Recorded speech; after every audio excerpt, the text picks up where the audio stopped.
자, 그다음에 임대주택에 대해서 이번 시행령 때 많이 얘기가 나왔습니다.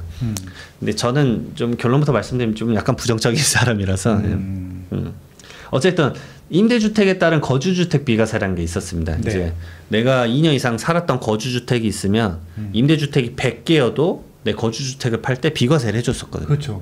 분리해 준 거죠. 네. 네. 그리고 다른 임대주택이 기간이 끝나면 이번엔 또 여기 가서 좀 살아볼까? 그럼 여기서 살고 또 2년 거주하고 팔면 또 비과세 해주고. 근데 그 비과세 금액이 종전에 거주주택 팔고 난 이후의 양도 차익에 대해서는 비과세를 해줘요. 이게 좀 어렵습니다. 이게. 네네. 이게 소득세법 시행령 155조 20항. 제가 너무 많이 봤기 때문에 아예 조항을 내어버린 건데 너무 많이 봤기 때문에. 네. 근데 이게 횟수 제한이 있었죠. 2019년도에 이제 그때 이제 주택에 대해서 너무 엄격할 때 평생 한 번만 해준다 그랬는데 네. 이게 이제 그래서 임대주택을 아무도 안 해버리니까 다시 이제 살짝 풀었습니다. 그래서 횟수 제한 없이 거주주택에 대해서 비과세 적용해주겠다라고 풀었는데 제가 재차 말씀드리지만 거주주택을 기존에 한번 팔았으면 그 이후에 발생한 차익에 대해서만 비과세를 해줍니다. 그러니까 문구가 저런 게 혼동을 엄청 유발해요. 저는 임대주택에 따른 이제 거주주택 비과세를 말 그대로 폭탄세금이라고 하는데 잘못 판단해서 여러분들 잘못된 경우 너무 많이 봤다. 정말 조심해야 된다. 정말 수차례 말씀을 드립니다. 네. 정말 잘못하시면 세금 많이 낸다라는 점. 자, 그 다음에 단기 민간 임대주택도 이제 임대주택에 대해서 포함하겠다. 이번에 시행령의 메인은 사실 단기 민간 임대주택을 좀 이제 제도를 도입하겠다라는 관점인데 이건 좀 지켜봐야 될 것 같습니다. 예. 6년 그거. 맞습니다. 그래서 다음에 나오는데 이것도 좀 알아두실 게 단기 민간 임대주택 지금 바로 안 풀려요. 왜냐하면 민간임대주택특별법을 언제 개편하냐면 6월 5일에 개편하기로 예정이 돼 있습니다. 제가 그걸 어떻게 알았냐면 이거 개편하는 법령이 6월 4일 이후에 단기 임대주택을 하게 되면 봐줄게. 그러니까 아직 이 법도 확정이 안 됐구나. 그러니까 단기 민간 임대주택도 아직 확정도 안 된 상태라는 거 알아두셔야 됩니다. 저게 확정돼야 이 법도 적용되는 거예요. 사실은. 그러네요. 연속해서 봐야 된다라는 거. 그러니까 여기 적용 시기 보시면 시행일 이후 양도하는 분부터 적용하는데 그건 횟수 제한 없이 적용한다는 게 아마 될 거고 단기 민간 임대주택은 아직 나오지도 않은 거다라고 말씀을 드립니다. 그거 아파트 아니죠, 저것도? 네, 저것도 아파트 제외입니다. 보시게 되면 항상 아파트는 다 제외요. 자, 그 다음에 그 토지랑 건물 일괄 취득하고 일괄 양도할 때 뭐 안분 계산하는 것에 대해서 논쟁이 좀 있었어요. 그래서 저는 이제 이 개정안에 대해서 설명을 할 때 먼저 말씀드리는 게 혹시나 토지 건물 이렇게 따로따로 파는데 이게 빌딩이 대부분이실 텐데, 그렇죠. 그러니까 상가가 대부분이실 텐데. 제가 말씀드리고 싶은 건 사실 이 개정안이 아니라 제발 매매 계약서 이걸 팔 때 제발 컨설팅 받고 하셨으면 좋겠다 이 말입니다. 그러니까 계약부터. 예, 맞습니다. 계약하기 전에, 사인하기 전에. 그러니까 요즘 매수할 때도 이런 거 컨설팅을 하세요. 그러니까 뭐 이런 식이세요. 그냥 150억 이렇게 쓰지 마시고요, 제발. 토지가 얼마고 건물이 얼마인지를 그치. 예. 가액을 설정해서 팔면 양도소득세가 몇 억씩 줄어듭니다. 네. 근데 그걸 아무 생각 없이 하세요. 그러니까 감정평가 해가지고 이제 토지를 얼마, 건물 얼마 배분해가지고 하면 참 절세가 많이 되는데 아무 생각 없이 매매계약서 그냥 150억. 그러면 이제 정말 제한이 돼버렸기 때문에 이제 효과를 많이 못 본다. 그래서 이제 이 자산가분들은 사실 계약서 쓰기 전에 저에게 무조건 상담을 하기 때문에 그렇죠. 그런 것들. 그 다음에 내가 매수자 입장으로 150억 산다. 그러면 취득세만 내면 끝인데 그걸 무슨 알아야 되냐라고 하시는데 전혀 그렇지 않아요. 왜냐? 취득할 때부터 이걸 어떻게 가져갈 건지. 그러니까 건물은 뭐 예를 들어서 자녀의 가족법인으로 토지는 내가 가져가서 뭐 이렇게 유동성적으로 임대료를 자녀 법인이 최대한 많이 가져갈 수 있게끔 뭐 이런 것들을 짜야 되는데 아무 생각 없이 그냥 150억. 이제 대부분 취득하실 때 뭐에 매몰되시냐면 이 매매가액에 매몰되세요. 그렇죠. 이걸 148억에 해야 돼. 이걸 149억에 해야 돼.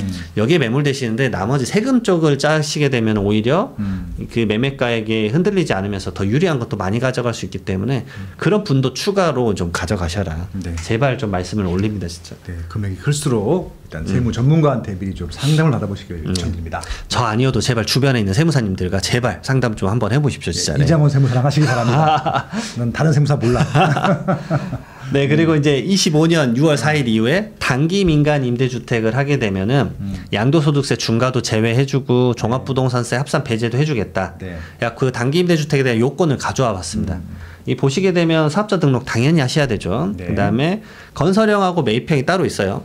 사실 건설형은 엄청 파격적으로 효과가 많은데 일반적인 분들이 건설하는 게 쉽지가 않으니까. 그건 뭐 별도 진짜, 네, 진짜 기업들 뭐 최소한 뭐 중소기업이라도 되시는 네. 분들이 하는 거지 뭐. 약간 이제 개인적으로 정말 저길 좀 잘하시는 분들이나 저 하는 거라서 대부분 매입형이실 텐데 네. 저도 개인적으로 이제 이 6년이란 기간이 사실 좀 탐탁지 않았어요. 사실. 네. 사실 계약갱신하면 2+2 4년 되고 뭐 새로운 세입자 하면 또 2+2 되면 사실은 8년이잖아요. 사실. 네. 그럼 예전에 있었던 장기 임대주택이랑 뭐가 다른가요? 달라? 네. 사실 6년만 된다라는 게 컨트롤 쉽지 않으실 겁니다. 개인적 생각. 왜 이렇게 힘들게 하는지 모르겠어요. 아파트도 아니라며. 당연히 아파트 제외예요. 저희 하달 보시게 되면. 거기다 공시 가격도 상한이 있습니다. 수도권 4억 원, 비수도권 2억 원. 아, 그럼 뭐 싼 것만 하라는 얘기네. 네. 서울은 해당도 안 되겠네 그럼. 그리고 조정 대상 지역이니까 강남, 상구랑 용산 당연히 안 됩니다. 네. 그럼 뭐 꼭목 뭐야 포떼고 졸 갖고 하라는 얘기인가? 네, 약간 적용되는 게 상당히 좀 낮습니다. 그래서 그러니까 정말 조정 대상 지역 외에 빌라 같은 경우 정도 이 정도가 이제 그나마 효과가 있는 건데 이걸 얼마나 이제 활용하실지는 좀 모르겠어요. 제 개인적 생각에는 이제. 주변에 저것 때문에 뭐 좋아하시는 분이 단 한 명도 못 봤거든요. 빌라 심지어는 업자분들도 별로. 맞아요. 예, 그러니까 저걸 왜 하시는지 모르겠다. 네, 왜냐하면 저거 오히려 급하게 팔려고 할 때 저게 발휘돼가지고 족쇄가 돼서 기존에 있었던 세금 다 토해내고, 맞아요. 다 호별로 과태료 내야 되고, 뭐 1,000에서 2,000씩 내던가 뭐 그럴 겁니다. 거기다가 이제 아까 양도소득세 중과 배제해준다 그랬는데 이미 다주택자는 보유기간 2년만 있으면 한시적 유예로 계속 양도소득세 중과 배제를 하고 있기 일단 때문에. 올해도 밀린 거 맞죠? 예, 올해도 지금 개정안이 올라왔습니다. 법 그것도 시행령으로 하는 거기 때문에 법 개정 필요 없고 민주당 동의 필요 없고. 네, 네, 거의 이거는 이제 확정입니다. 26년 5월까지. 그리고 이제 종합부동산세도 마찬가지로 뭐 특례 적용된 지방 저가주택 확대하겠다 뭐. 근데 이건 메인이 아니고 오히려 그나마 문의가 많은 거 저 마지막 겁니다. 취득세 중과가 제외되는 저가주택 기준을 지방주택에 한해서는 2억 원까지. 근데 그때랑 시장이 다른 것 같아요. 예전에 공시가격 1억 원이야 지방 저가주택 많이 이제 취득하셨잖아요. 그게 하나의 또 트렌드였었지. 약간 트렌드였죠. 왜냐하면 가격이 막 올라갈 때였으니까. 근데 지금은 저걸 2억으로 한다고 한들 이제 또 입장이 좀 달라지지 않았나. 지금 시장은 또 다를 수 있으니까. 그리고 지방으로 제한을 해놨기 때문에 저 지방을 어디까지 풀 건지 안 나왔어요. 근데 제 개인적 생각에는 좀 넓게 잡으면 비수도권, 그다음 좀 좁게 잡으면 인구 감소 지역 정도이지 않을까. 뭐 그런 생각 듭니다. 그냥 서울 빼고 다 해도 될 것 같은데. 개인적으로는 이제 뭐 그런 생각이 들죠. 이제 수도권이란 개념보다 서울만 제외하고 이런 정책이 나와야 된다고 좀 생각이 듭니다. 경기도 인천도 힘든데 뭐 이렇게 좀 뭐. 인천도 상당히 좀 예. 뭐 지방보다 더 힘들어 거기. 맞습니다. 예. 더 싸요 집이. 그런 일들이 좀 있죠. 예. 그리고 이제 상속도 개편이 안 됐기 때문에 좀 이제 약간 짤막하게 상속 올해 관련된 진짜 기대들 많이 하고 있었던 것 같은데 상속세는. 물어보셨어요. 24년 10월쯤에 이제 어떤 분이 이제 저를 찾아온 이유는 당연히 이제 그 재산이 있으니까 세금 고민이 있으셔서 그렇죠, 오신 그렇죠, 거겠죠. 그래서 그렇죠. 그 관점으로 말씀을 드렸어요. 제가 의사가 아니니까 뭐 그런 건 말할 수는 네네. 없고. 예. 근데 이제 이번에 세제 개편이 진짜 될 것 같다. 그쵸. 근데 그분이 개편이 다이나믹하게 되면 거의 6, 7억이 세금이 줄어들었어요. 아 그러면은 이분 평생 살 돈일 수도 있는데 그게. 네, 그러니까 6, 7억이면 사실 생활비로서 10년 이상은 쓰지 않습니까? 그렇죠, 예. 그렇죠. 이분은 정말 기대했었어요. 그렇겠죠. 육적이면. 와. 근데 개편이 안 됐어요. 그러니까 여야가 얘기 나누다가 갑자기 계엄령이 터져버리니까 이게 무슨 갑자기 이제 다이나믹 코리아가 돼버린 거잖아요. 그래서 이게 개편이 안 되니까 오히려 제가 요즘 문의가 다시 늘어난 게 뭐냐면 그 세정 개편안이 된다 그래서 와 이제는 징역 상담 줄겠다 했는데 그때 징역세 상담이 거의 5분의 4가 줄었어요. 80%가 왜냐면 어제 돌아가시니까 상속되면 되니까. 네. 근데 이게 개편이 안 돼 버리니까 다시 이제 증여랑 상속 문담 엄청 옵니다. 아우 진짜 너무 힘들 것 같네. 오히려 더 헷갈려질 것 같은데. 네. 기대했던 것들이 다 날아가서. 그래가지고 제가 오히려 말씀드린 게 이제 급한 부분부터 먼저 좀 상담을 해드리겠다. 네. 그러니까 가장 급한 게 이제 당장 진짜 속된 말로 오늘 내일 하신다 막 이런 분들이 있어요 진짜로. 예. 울면서 막 전화하세요 진짜로. 그러니까 이게 그런 거인 거잖아요. 돌아가기 전에 증여하는 게 나은지. 맞아요, 상속하는 게 나은지. 네. 그런 거 막 계산해 드려야 되는 거죠. 네 맞습니다.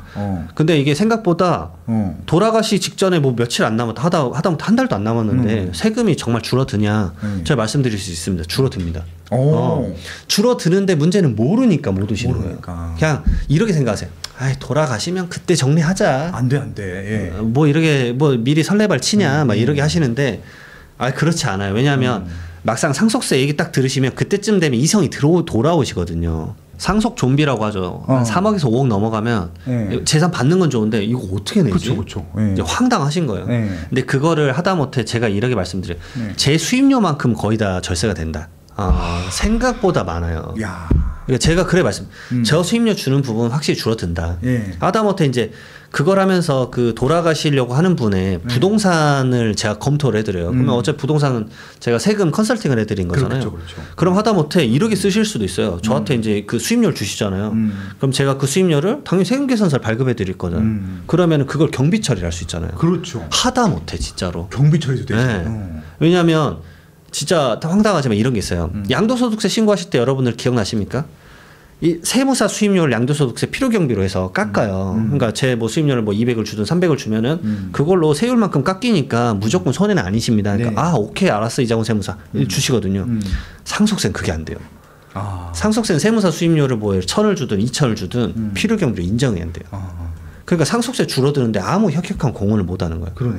그러니까 하다못해 이게 돌아가시기 전이냐 후 차이가 이 정도나 있다. 그것도 말씀드리고 그 다음에 계좌 10년치 내역을 살아계셨을 때 얘기를 나눠야 돼요. 그렇지. 왜냐하면 돌아가신 분은 말이 없어요. 돌아가시고 나서 이거 뭐지? 그러면 이걸 모르고 있다가 당연히 내가 이거는 그럼 나랑 내가 모르는 거니까 나랑 상관없지가 아니라 네. 내가 모르면 상속세를 내야 됩니다. 그걸로. 그게 상속세 제도예요. 그렇구나. 그것 때문에 여러분들이 많이 이제 추징을 당하는 것을 피하지 못하는 경우를 너무 많이 봤어요. 누구보다 제가 상속세를 진짜 많이 하니까 와 이거는 진짜 좀 알려드려야 되겠다. 미리미리 좀 준비를 하셔라. 첫 번째로 부모님이 지난달에 얼마 지출하신지 아시는 분 계십니까? 이게 몰라요. 전혀 모르지. 어떻게 알아 네. 이걸. 제가 이 말씀을 왜 드리냐면 네. 죽음에 도래하신 분들에게 네. 생각보다 많은 마수가 뻗쳐요. 제가 그걸 너무 많이 봤어요. 그러니까 몇 가지 사례만 말씀드릴게요. 네. 이분이 교회를 평생 다녔어요. 그러니까 종교단체를. 네. 그래서 거기 계신 분들에게 알고 봤더니 네. 좀 큰 돈, 기부했어? 한 3천만 원씩 7분인가 8분에게 돈을 빌려준 거예요. 빌려준 거야? 기부한 게 아니고? 집사님들한테. 집사님들한테. 근데 이거를 뒤늦게 그 중에 상속인 한 분이 양심 고백을 한 거예요. 상속인한테. 기존에 모르고 있었어요. 그러니까 현금 빠져나간 게 도저히 어디 갔는지 모르는 거예요. 근데 이게 상속 재산에 포함되거든요. 너무 황당하다. 그래서 이거는 찾으셔야죠. 하다가 찾게 된 건데 근데 문제는 나머지 6분은 모르세요. 아니야 난 그런 거 받은 적 없어. 왜냐면 그분이 이제 아버님이셨는데 그 치매 증상이셨어요. 그거를 악용한 거예요 처음부터. 나쁜 놈들이 세. 근데 많습니다. 그리고 어떤 분은 완전히. 어떤 분은 사이비 종교에 빠지셔가지고 네. 제가 여러 번 말씀드렸는데 300만 원씩 100명을 줘야 된다. 현금을. 그러니까 병원에 방문 오실 때마다 주는 거예요. 미치겠다 진짜. 네. 거기다 뭐 공진당 사고, 산삼 사고 막 많습니다. 네. 그걸 막판에 막 이상한 진짜 말도 안 되는 뭐 코인이나 다단계 빠지셔가지고 돈 쓰고. 근데 아버님 어머님이 그런 것을 하고 있는 건지 모르실 거예요. 그렇죠. 그러면 상속이 일어나고 계좌 보면 황당합니다. 어떤 사기꾼한테 막 1억 5천 이체되어 있고 그런 거를 미리 막으셔야 돼요. 그렇죠. 진짜 그런 관점. 왜냐하면 그 제가 치매 걸리셔서 상속이 일어나신 케이스를 진짜 많이 경험하는데 치매 걸리신 분들이 그 확률이 엄청 높아요. 그러니까 주변에서 이렇게 하는 거예요. 네. 마음대로. 이게 좀 이제 지금 이제 혹시나 간병을 열심히 하신 분들한테도 죄송한 소리일 수도 있는데 간병인이 또 이렇게 손을 대는 경우도 있어요. 네, 간병인이 이렇게 돈 대신 관리해주겠다고 ATM 가서 뽑아버리고. 간병인도 참, 그거 참. 그래요. 그분들 너무 죄송한데 실제 사건이 발생했으니까. 그러니까 네. 일부 그런 분들이 존재하니까 그렇죠, 이제 말씀드리는 그렇죠. 거예요. 왜냐면 저는 진짜 그걸 경험한 케이스만 말씀을 올리는 거예요. 그런데 이걸 내가 소명을 못하면 대한민국 세법에는 추정상속재산이라는 게 있습니다. 말 그대로 1년 내 2억 원, 2년 내 5억 원의 인출 금액을 소명을 못하면 내가 상속재산에 얹어서 세금을 내야 돼요. 그러니까. 그렇기 때문에 계좌 내역을 미리 알아야 돼요. 왜냐하면 치매라는 게 이게 약을 드시면 이게 멈추진 못하고요. 늦추는 거죠. 그쵸. 늦추는데 생각보다 5년에서 10년까지 늦춰요. 그러면은 그동안에 내역 확인하고 내 계좌 관리를 내가 해야 되겠구나. 그래서 성년 후견인 제도를 오히려 저에게 맡기려고요. 그러니까 성년으로 후견인을 해서 당신이 관리를 해달라. 어차피 상속도 당신이 맡아주고 재산 관리도 해주라. 네. 이게 제재가 딱 하나 있으면은 마음대로 돈을 못 빼거든요. 그렇겠죠. 그러니까 막 ATM 이거 돈 가져가가지고 뽑아버리는 사태가 펼쳐지진 않는 거예요. 그렇죠. 황당한 일이 펼쳐지진 않습니다. 이제 내가 그런 일이 펼쳐질까? 펼쳐지고 나서 바닥 치시면 후회하는 거예요. 그러니까 이런 경우가 있다라는 게 첫 번째고, 그 다음에 이거요. 다시 간병비로 넘어가는데 간병비가 엄청난 지출 금액입니다. 말 그대로 여기 보시게 되면 2023년 월 평균 간병비가 월 370만 원이에요. 월 370이요? 네, 월 370입니다. 엄청 비쌉니다. 어떻게 일반인이 어떻게 감당해요? 대부분 그래서 일반인 분들 내질 못하는데 이제 약간 자산 있으신 분들이 돌아가시기 직전이니까 예. 아 그래도 간병은 받고 돌아가셔야지 해서 대부분 얼마 내시냐면요. 월 3에서 500 정도 돼요. 제가 진짜 많이 내신 분이 월 700 내시더라고요. 예. 진짜 많이 내요. 근데 이걸 내시는 거는 좋은데 이게 계속 반복적으로 지출하잖아요. 근데 제가 이게 실무적으로 제가 경험한 거를 말씀드리는 거예요. 네. 이걸 받으시는 간병인 분들이 이 한국 분들이 아니세요.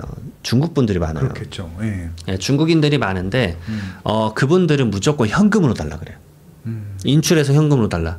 이유가 간단합니다. 첫 번째로 이게 불법 체류자분들도 좀 있고, 그다음 두 번째로는 그 업무를 할 수 없는 비자가 있어요. 그렇죠, 그렇죠. 그럴 수 있어요. 근데 그렇다고 간병인을 갑자기 그만두게 할 수는 없어요. 그렇죠. 어디서 또 간병인을 구해요? 너무 힘든 과정이거든요. 맞아, 그거는 맞아. 정말 힘든 과정이에요. 간병인이 진짜 경기도 외곽의 요양병원에서는 갑이에요. 갑 왕입니다. 왕. 왕이겠죠. 갑자기 50만 원 더 주라고 하고 막 하루만 막 그런 경우가 많기 때문에 자 어쨌든 근데 지금 살아생전이다 그러면은 1억에 확인증이라도 하나 써놓으세요. 이거 정말 팁이니까 꼭 기억하셨으면 좋겠어요. 이게 오히려 쇼츠로 제가 엄청 조회수가 많이 나왔는데 간병인에게 지금까지 돈을 줬다. 그러면은 2022년도부터 2025년도까지 월 500만 원씩 당신에게 지급을 했음을 확인합니다. 확인증을 받아놓으세요. 그러면 지출 내역을 확인할 수 있기 때문에 이거를 소명하는 용도로 쓰는 거예요. 그리고 돌아가시기 전까지 뭐 3개월이나 6개월에 한 번씩 이게 몇 년 하셨던 분들이 있어요. 간병인을 대부분 한 3년씩 쓰세요. 그 금액이 엄청 큰 금액이기 때문에 꼭 해야 돼요. 근데 꼭 이러세요. 아, 그런 거 쓰면 불쾌하실 수도 있어서 근데 지금 돈 주실 때 그나마 가능해요. 왜냐하면 돌아가시고 나서 연락이 안 됩니다. 첫 번째로 조국으로 돌아가셨을 수도 있고, 두 번째로 그거 쓰면 나 불법 체류 이제 튕겨서 나간다. 세 번째로 나 종합소득세 내야 돼. 그렇지. 네. 세무조사 때 그래 종합소득세 내요. 그렇죠. 근데 차라리 제가 말씀드려요. 종합소득세를 대신 내주더라도 상속세가 50%인데 종합소득세 해봤자 10%다. 그렇죠. 그게 더 중요하다. 근데 받기 정말 어려워요. 제가 실무적으로 말씀드리면 100건 중에서 한 3건 받아요. 거의 대부분 협조해주지 않으세요. 그렇겠죠. 그래서 이제 확인증 이외에 사실 몇 가지 더 세팅을 해야 돼요. 확인증만 받으면 이거 위조한 거 아니야? 막 이럴 수도 있거든요. 그러니까 많은 부분들에 대해서 준비할 게 상당히 많다. 그러네요. 뭐 이런 걸 뭐 상담을 받아 하지만 이것 때문에 상속은 한 번 펼쳐지면 몇 억입니다. 몇 억. 이 상담 한 번으로 몇 천만 원이 왔다 갔다 할 수도 있거든요. 그런 것들 꼭 챙기셔라. 왜냐하면 대부분 그거를 입증을 못하면 아니 그 자녀가 현금 받은 거 아니에요? 다 그러게 보거든요. 그렇죠. 자녀에게 현금성 자산으로 준 거다. 말 그대로 현금으로 이 누군가에게 돈을 빌렸거나 빌려줬으면 이런 것도 물어볼 시간이 지금 가져야 돼요. 막상 돌아가시면 갑자기 너희 아버지가 나한테 1억 원 빌려갔는데 하면서 1억 원 진짜 계좌내역 이체내역 갖고 와요. 근데 알고 봤더니 아버지가 3천만 원 갚았던 거예요. 그럼 7천만 원 갚아야 되는데 1억 갚으라고 오는 경우 있고 아버지가 이제 돈을 받을 거 있는데 당연히 안 나타납니다. 몰라? 뭐 이런 식으로 돼버리니까 그런 걸 위해서라도 계좌내역 10년치 거 봐서 아버지 이거 A라는 분 누구예요? 내 친구인데 내가 예전에 5천만 원 빌려줬어. 그럼 미리 살아생전에 연락을 하고 뭔가 증거를 남겨야 돼요. 뭔가 아버님이 이제 하다못해 아버님 폰으로 친구야 내가 예전에 5천만 원 빌려줬던 거 이제 언제 갚을 거니? 이자라도 좀씩 갚을래? 뭐 이런 식의 기록을 남겨놓는 게 여러분들에겐 채권 확보로 아주 중요합니다. 안 그러면 그 돈 속된 말로 이제 날아가 버리는 거죠. 그런 것들이 존재하기 때문에 정말 이런 거 꼭 챙기셔라. 그리고 좀 전략을 취해야 되는 게 이제 막 치매 초기면 사실 5년 이상 건강하게 사세요. 그러면은 이 대한민국 세법이 상속인에게는 10년간 증여한 거, 그다음 상속인 이해자에게 5년간 증여한 내역 포함인데 저에게 이런 분이 있었어요. 87세 때 건설사 대표님이세요. 정말 좀 수익이 높으신 분인데 그때 손주랑 사위 며느리 합치면 한 16분? 제가 그랬어요. 아니 그냥 5억씩이라도 주셔라. 20% 구간이다. 건강히 사실 거다. 그리고 93년도에 찾아오셨어요. 아니 93세 때 절 찾아오셨어요. 5년 지났잖아요, 훨씬. 네. 제가 그때 물어봤어요. 그때 증여하셨어요? 그러니까 안 했지. 지금이라도 증여해라. 네. 왜냐하면 6, 7년 만에 오신 거잖아요. 6, 7년 전에 5억이면 손주가 분명 그 아파트를 샀으면 얼마나 올랐을까요? 뭐 2배 올랐죠. 네, 2배 올랐죠. 기본적으로. 네. 그러니까 자산가치 증가분을 향유할 수 있는 그런 기회를 주는 건 아주 필요하다. 어차피 상속세 얹어줘서 똑같다 이런 관점이 아니다. 네. 5년 더 살면 좋고 5년 못 살더라도 미리미리 조금이라도 주는 게 낫다. 왜냐하면 상속세가 개편이 안 됐기 때문에. 네, 좋네요. 네, 네. 그런 상황입니다. 그리고 하다못해 요즘 상속인 분들한테 이걸 권해드려요. 그러니까 이미 돌아가셨을 때부터 내가 세금을 너무 많이 내니까 와 미치겠네. 이제 나 죽을 때는 얼마 낼까. 왜냐하면 상속인이 이미 나이가 막 60대 환갑이시거든요. 네. 그러면 제가 유일하게 권하는 보험 중에 하나가 종신보험 가입 생각해보세요. 무조건 가입하라는 게 아니라 생각해봐라. 근데 이렇게 계약자랑 수익자, 피보험자가 다르면 이게 과세 대상이 안 돼요. 그러니까 1억 원을 받더라도 네. 이게 상속세도 안 되고 증여세도 안 얹어져요. 그러면은 이게 오히려 반대로 자녀가 계약자, 그다음 수익자가 자녀, 그다음 피보험자가 뭐 예를 들어서 아버지, 어머니 이러면 자녀가 한 1억 원 생기는데 그게 취득세 내고 상속세 첫 번째 뭐 이렇게 연부연납 내는 것에 대해서 정말 혁혁한 공헌을 합니다. 그러니까 1억 원 5천만 원짜리 종신보험 오히려 저한테 막 연락 오세요. 종신보험 어떤 거 가입하면 되냐고 해서 제가 오히려 소개시켜드리고요. 왜냐하면 이게 상속인들부터 벌써 준비를 해야 돼요. 왜냐 본인이 경험을 했어요. 내가 부동산만 받았더니 8억을 내네. 와 이거 감당을 못 하겠는데. 근데 연부연납했더니 취득세까지 포함해서 한 1억 5천이면 되네. 그럼 내가 종신보험을 하나 가입을 해놔야겠어. 이런 식으로 접근하시는 거예요. 근데 자녀 보고 돈 좀 내라고 하는 거죠. 너가 내고 너가 수익자 해라. 추후에 너한테 이게 큰 자산으로 돌아올 거다. 이렇게 세팅을 하는 거 요즘 기본이다라고 말씀을 좀 드립니다. 왜냐하면 부동산 가격이 계속 올라갑니다. 그러니까 이런 것들 뭐 미리 준비를 좀 하셨으면 좋겠다 말씀을 드립니다. 누구도 가르쳐 주지 않지만 꼭 해야 하는 일. 나에게 가장 가까이 있지만 멀게만 느껴지는 일. 남들보다 빠르게 시작하는 것이 유리한 일. 내가 하고 있는 일은 내 집 마련과 투자입니다. 교통망, 상가, 입지, 세금, 청약. 나는 이 모든 일을 스마트 튜브 경제 아카데미에서 시작하고 있습니다. 스마트 튜브 경제 아카데미.